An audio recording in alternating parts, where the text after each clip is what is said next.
Cow had already gained a title inside their family compound many years before to growing up and referring to herself as leader, Lady K.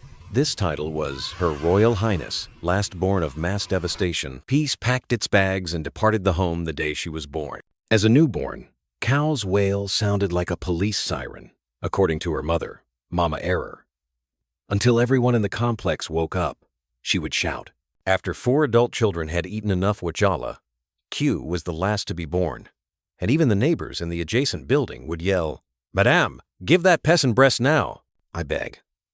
However, she had learned how to manage everyone like a remote control by the time she was 3 years old. She would roll on the ground until her father, Papa Oki, gave up when she desired something, saying, "Daddy, if you don't buy it, I will faint though." As soon as Kwa began to cry, her siblings, Kero, Yama, Essie, and Oyer discovered that their mother would yell, "Who made my baby cry? You want to kill me, Abby?" and smack the closest person without even listening to the tale. When Kei was about 6 years old, Yama wouldn't give her a single spoon, so one day she placed sand into his beans. QL went to her mother and sobbed more loudly as Ima yelled, "Yama pushed me, Mommy. I'm little, so she shoved me." With her wrapper knotted like an emergency belt, Mama Error hurried out. "You're this girl, Yama. How many times will I tell you to quit bullying your younger sister?" Yama made an effort to clarify. "She put sand into my meal, Mommy." However, Carwell cut him off right away. An accident occurred. "I was pretending to be a chef, Mommy." Everyone began referring to her as Small Madame when your guy flung away her spoon and said, "Mommy, this girl not be human being." Oh, she came to torment us. Carol would always weep before anybody accused her of spoiling anything, and Quay would leap on top of her bed, drop his perfume, and then explain, "I just wanted to see how it smells now." That was how she protected herself. Quay maintained her enthusiasm even when she started elementary school. She had blood on her lip when she got home one afternoon. Her mother cried, "What happened? Who beat my baby?" Quay pointed outside and said, "One useless boy called me short." Papa said, "So you beat him?" "No, Daddy. I bite him." The father removed his spectacles and froze. Her father almost gripped her, saying, "You what?" "I bite them small." "Kay," but she sprinted away. She had established a reputation as the girl who never remained silent by the time she started secondary school. "Mommy, tell Daddy now I was only defending my family honor." Her name was more well known among teachers than their own. Because she thought the school bell was ringing too loudly, she once got into a fight with her principal. She even recommended that they lessen the noise they produce since it interferes with her ability to focus. She boldly answered, "Sir, I accept this punishment with joy, but next time, please take my advice." The guy almost fell apart when she told the principal that she was being punished. It was not better at home. When her elder siblings returned home for Christmas each year, Quell would return to her last-born responsibilities as if she had taken a vacation. She would accuse Oya of stealing her lip gloss, eat Carol's steak, and take your man's shoes without asking. "Touch me now and see what my mommy would do to you." Mama Era would, in fact, emerge with her Bible if her siblings attempted to correct her. "Leave my daughter alone, Carol. She's still a youngster, I see." "She's not a kid, Mommy. She is 20 years old, Carol would object. "Therefore, she is still my baby even if she is 40. Only Baba OK attempted to exert authority over her. However, even he became weak at times. One Sunday morning he said, "Key and sweep this compound before church." OK, who was painting her nails, answered, "Daddy, let me finish this finger. I beg you," her father cried. Thus, nail polish has become more important than morals. "It's now considered self-care, Daddy." She fled, screaming and laughing, while her father pursued her with a broom. "Daddy, trust me. Oh, you are not young again. Please, don't worry about it." Now, before they ever saw Cal, every guest at their home was aware of her existence. She would give them a boisterous welcome, acting as if she owned the home. "Welcome, Uncle. What did you bring me, I wonder?" She would whisper to her mother if they brought nothing. "Tell your buddy to bring something, not nothing, the next time." Sometimes her siblings would conspire to persuade Kama to come see her. Carol chuckled as Yuma said, "One day, one man will come and match her energy, and that day, I will cook rice for everybody and celebrate. I implore you to have the guy arrive as soon as possible before I move permanently." Kwe continued to behave like a little girl around the home, even after she graduated from college. Her mother would bring her food to the room and say, "My daughter, eat before you faint." The rest of the family would only shake their heads in silence when she woke up late and continued to inquire, "Who off the fan?" "The weather is so hot." Hera stole her sister's vehicle keys and drove around the block without permission one day when Ima was there with her husband and kids. Everyone burst out laughing, with the exception of Yama, who seemed to want to flog her. She returned smiling and said, "Sister, your car moves like snail, but I helped you stretch it small." Yum yelled, "Are you mad? What if you crashed it?" Ka shrugged. Then you'll finally buy a better one now." There were rumors even among the neighbors. According to one neighbor, she once saw Qual yelling at a goat that was in her path, "You don't get respect, Abby. Move from the road, Jar." The irony was that despite her chaos, everyone still adored her. Even if she irritates you, she may make you chuckle. She had a knack of making you forget that she had just offended you by twisting her words. You would somehow forgive her again when she would suddenly embrace you and say, "I beg no vex. You know I am your baby."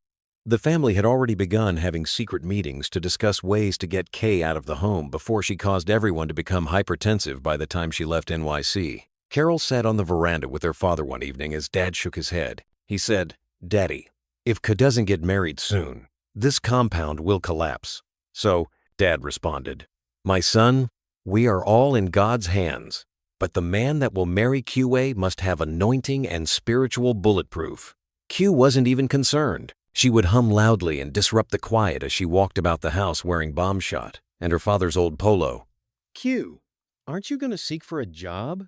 Ima asked her. "I am now taking a vacation from life," she retorted. "Take a vacation? Indeed. Oh, shatter. I've been a student for years. For my destiny to rest, I need time." She ultimately made the decision to launch a tiny online thrift store where she would acquire and sell used clothing. It wasn't much, but at least she had pocket money to have her nails done every 2 weeks and purchase new wigs. Her father once said, "If only you used your energy to pray. Hey, angels would dread you." She would now roam the complex with her phone and yell at her clients, "Madame, we don't do payments on delivery. I am not an NGO. I beg."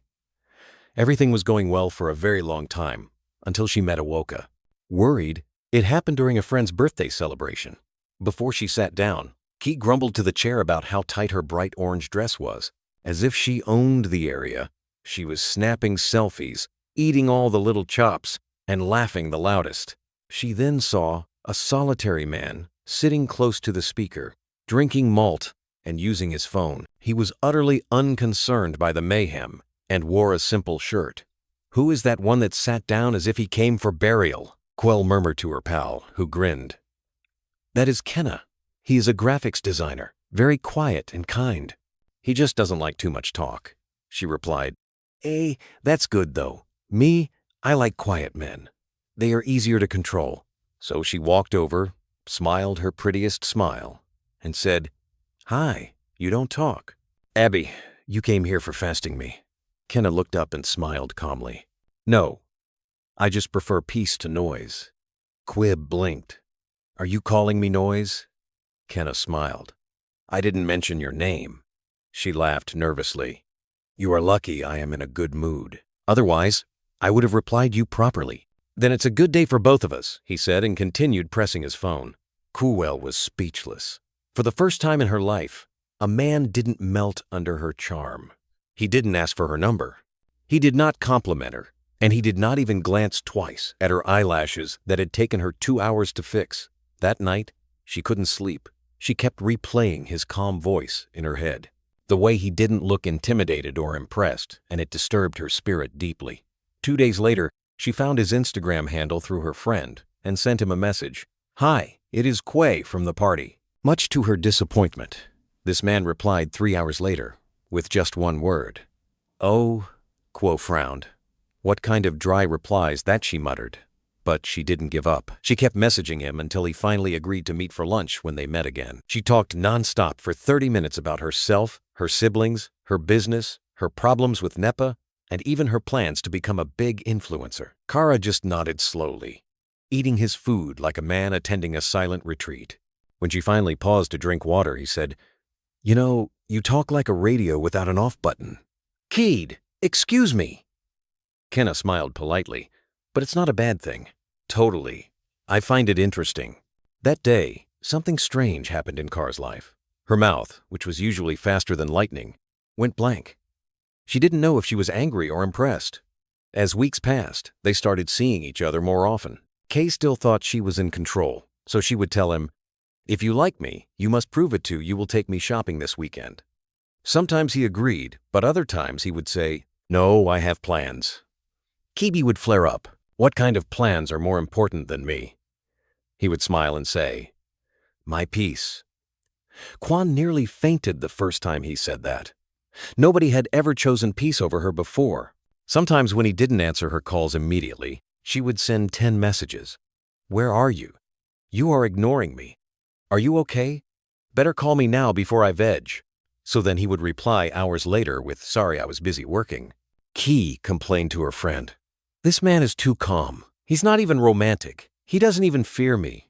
Her friend laughed. "My sister, maybe God finally sent you your teacher." And it was true because soon the signs began to show. One weekend when she visited him, she noticed his house was too neat. Everything was arranged.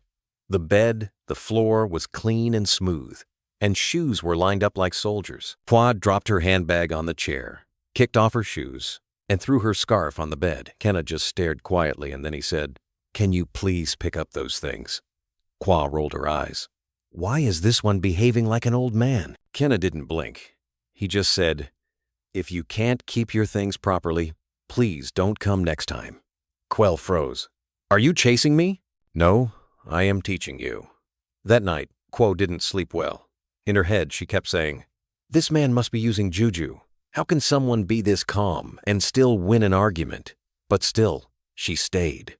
However, her pride wouldn't let her back down. So she started showing him small pepper too, like coming late to dates, switching off her phone, and ignoring his text. But Ka didn't react. He never begged or shouted. He would just send a message. "When you are ready to talk, I'll be here." See, that thing humbled her spirit more than any insult would have. One day she shouted, "Kina, are you not even jealous? What kind of man are you?" He replied, "I am a peaceful man." Quay hissed, "You are not serious." Kenna smiled. Exactly. One afternoon, she called him 15 times, and he didn't speak, so she rushed to his house boiling with anger. When she entered, he was watching football. "Kenna, why didn't you pick my call?" she demanded. Kenna muted the TV and said, "You didn't say it was an emergency." "I was worried," Kwa snapped. Kenna nodded. "Okay, next time just say that first before shouting." Q opened her mouth, then closed it again. She didn't even know what to say. Later, when she tried to act romantic, he told her, "Key, love is not noise. Sometimes you have to listen more than you talk." Quell laughed out loud. "So you are teaching me how to love? You that don't even know how to say I miss you." Kenna looked at her for a long time and said, "Let's be clear. If you need noise, I am not your type." Those words landed like thunder in her chest, and Cow felt powerless. He wasn't rude or harsh, but he had boundaries, something she had never met before. When she got home that night, her siblings noticed she was unusually quiet. Ema smiled. "Q, are you okay?" Key smiled awkwardly. "Yes, I'm just thinking." Carol laughed. "Ah, that is a miracle." So, Q can think now this man is really doing deliverance work on you. Even her mother said, "Whatever spirit is making my daughter come, may God preserve it." But Cow didn't say anything. She tried to convince herself that she was only tolerating Kenna's attitude because she liked his bird and calm voice. But the truth was, something about him made her restless. He didn't chase her like other men. He didn't panic when she got angry, and that thing was scattering her brain. One Saturday, she wore her finest wig, painted her lips red as if she was attending a presidential campaign, and went to Kenna's place without calling. When she reached his door, she heard music playing and the smell of stew coming from the kitchen. She smiled proudly. "Ah, at least this one knows how to cook." Oh. She opened the door and entered, but to her shock, she saw a beautiful woman in a wrapper turning soup in Kenna's kitchen. Her heart jumped straight into her throat. "Excuse me, who are you and why are you cooking in my boyfriend's house?" she shouted. The woman turned calmly, smiled, and said, "Good afternoon. You must be Q. Kenna told me you were dramatic, but I didn't know it was this deep." Kwa's voice rose. "Oh, so he's already gossiping about me with you. Very good. You must be his new girlfriend." Abi, just then, Kay came out from the bedroom holding a towel. "Q, what is all this noise?" Kay shouted at the woman. "Ask her what she's doing here before I lose my manners," Kenna sighed. "That is my sister, Orgain. She came from Benin yesterday."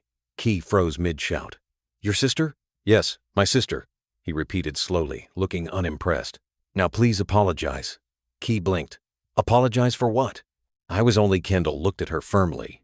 "You came into my house uninvited," shouted at my sister, and accused her of sleeping with me. "If you can't apologize, please leave." Ku felt heat rising from her toes to her head. Nobody had ever told her to leave before. She forced a fake laughter. "I was only joking now.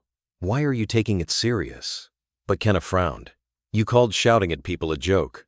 That day she left his house humiliated, pretending she was fine. But the embarrassment broke her soul like pepper on a wound. When she got home, her siblings noticed she was unusually quiet again. Yama asked, "What happened?" Quay hissed. "Nothing. It's just men and their walla." Carol laughed. "No, this one be ordinary walla. I can feel the humility from here." For the next few days, Kenna didn't call her. She too couldn't even bring herself to call him first. Her pride fought her. But by the fourth day, she broke and sent a message. "I am sorry for shouting at your sister. I overreacted." He replied hours later with one sentence. "Thank you for realizing that." She was expecting him to add, "I miss you," or "come over." But no, he added nothing. By the weekend, she was restless. She called him again, and he didn't speak. She sent voice notes, crying small. Still, she got silent. She dropped to his place. This time, after confirming he was home and found him washing his car. "Kina, you were ignoring me?" she said. He smiled. "No, I am just giving you space to listen to yourself." "Listen to myself? I don't understand," Q asked. "Because you never do," he said, still washing his car. Kwa frowned. "You punishing me?" "No," Kenna said. "I am only protecting my peace. I am not used to noise and drama." Those words landed like a stone on her head, and she just stood there like a deflated balloon while he continued washing. Then he added, "Ki, I like you, but you can't continue behaving like the world must adjust to you. Sometimes you have to adjust too." When she got home that evening, she threw her bag on the floor and scrammed into her pillow. For the first time, she didn't know how to win this fight. And to make things worse, as time went on, Kenda became distant. He would reply with short text, end calls quickly, and no longer called her pets' names. Kwa tried everything like sending funny memes, voice notes, and even showing up with food, but he didn't melt. One day, she complained to her mother. "Mommy, can you believe this man is now forming pastor?" Her mother smiled. "My daughter, maybe God sent him to train you small. Mommy, please don't join them. Oh, you are supposed to be on my side." Mama Arrow GH. "I am on the side of whoever will give me grandchildren before I die." And then the real heartbreak came one Sunday evening. Key was scrolling on Instagram when she saw a picture of Kenna tagged as a restaurant with another woman. Her stomach twisted. She zoomed in like a detective. And the caption read, "Good people still exist. Thank you for the treats, boss." She nearly threw her phone away. Boss, so I am dating a boss, and the side chick is thanking him publicly. She rushed over to his house again, banging his door like a tax collector. Kenna opened, looking calm as usual. "Kenna, who is this girl?" Cow snapped. He sighed. "Which girl? Don't pretend the one that called you boss." "She's my staff," Kenna simply said. Kenna snapped. "Oh, so now you are CEO Abby." "Yes," he said with that straight face that always scattered her drama. "I am the CEO of my peace of mind." Puwell was speechless. Ka continued, "See, you don't trust me. You don't listen. You just create storms and expect everyone to dance in them. Is it fair?" Quay shouted. "So you were breaking up with me, Abi?" Kella nodded slowly. "Yes, Quay. I am tired of noise."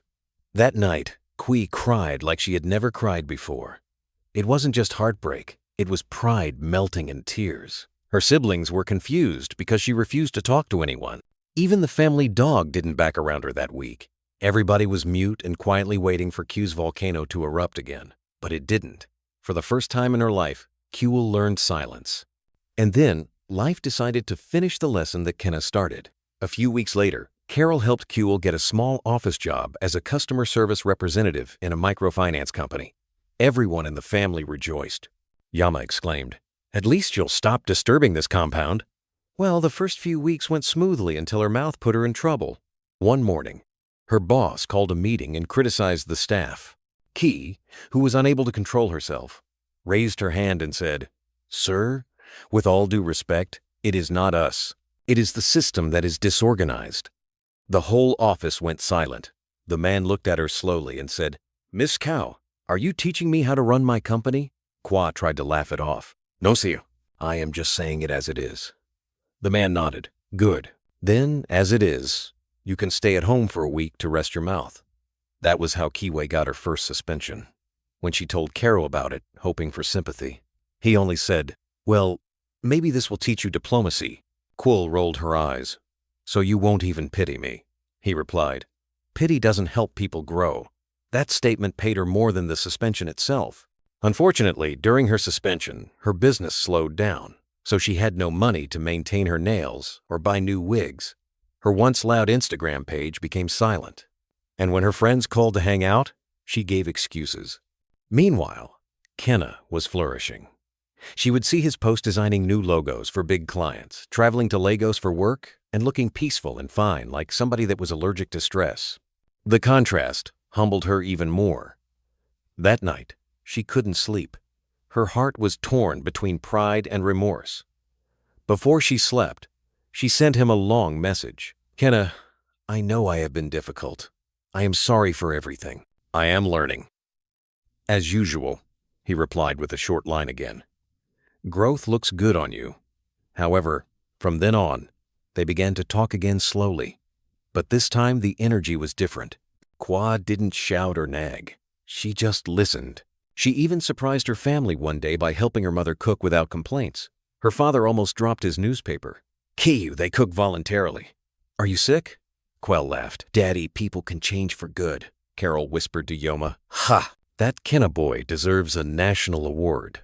Then the biggest shock came when Mama Errol, in her usual matchmaking spirits, invited Kenna for Sunday lunch without telling Kiwei. When Kwa entered the sitting room and saw him sitting beside her father, she froze. She whispered to her mother, "Mommy, what is this ambush?" Her mother smiled sweetly. "We just wanted a peace meeting." Kenna stood up, smiled, and said, "Good afternoon, Q." She smiled awkwardly. Afternoon. During the meal, Kenna talked with her parents respectfully. He complimented her mother's food, helped serve drinks, and even carried plates to the kitchen after eating. Her father looked really impressed. He whispered to his wife, "If this one marry Q, I will sleep well for life." When it was finally time to leave, Kui followed him outside. "Why did you come?" she asked. Kenna smiled. "Your mother invited me. And besides, I wanted to see if you are still shouting at people." Cow laughed. "Not as much as before." Kenna nodded. "Good. Keep it that way."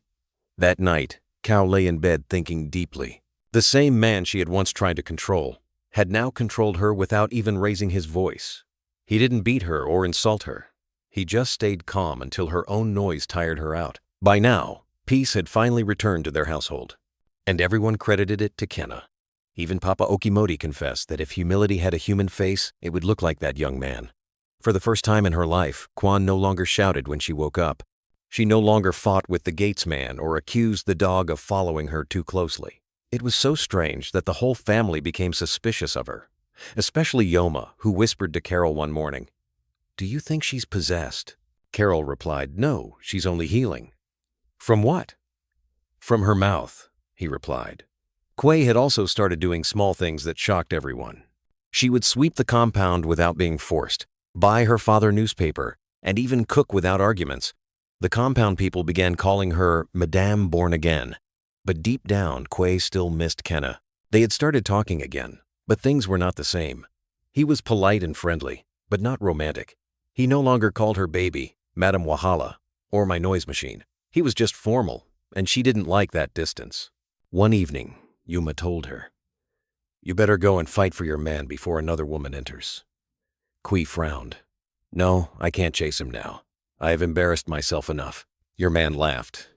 "Oh, so you now know what embarrassment is." Kui hissed. Sister begged now. Well, fate had its own plans. A few weeks later, Carol announced his wedding, and the whole family rejoiced. During the wedding preparations, Mama Iro had the bright idea to make Kenna the official graphics designer for the invitations and banners, since everyone already liked him. Kwa's heart skipped when she heard the news. "Why not hire someone else?" she asked. Her mother smiled knowingly. "He is our family friend now, remember?" Q muttered. This woman is planning something." The wedding day came, and the family compound was full of music, laughter, and jollof rice. Q wore a simple and Carrara gown. Nothing loud for the first time, and she helped coordinate things quietly. Everyone kept giving her side glances and whispering, "Don't change." In the middle of the celebration, she heard a familiar voice behind her say, "Madam Thunder, you look calm today. Should we call fire service?" She turned and saw Kenna dressed in a white native outfit holding a camera. Her heart skipped. "Oh, so you came," Kenna smiled. "Of course. How could I miss seeing your transformation life?" Quell rolled her eyes but laughed. "You and this your sarcasm," Kenna grinned. "I learned that one from you." Throughout the event, Kenna was busy walking, snapping pictures, talking to people, and laughing. Key found herself watching him from afar and wondering why he looked happier without her.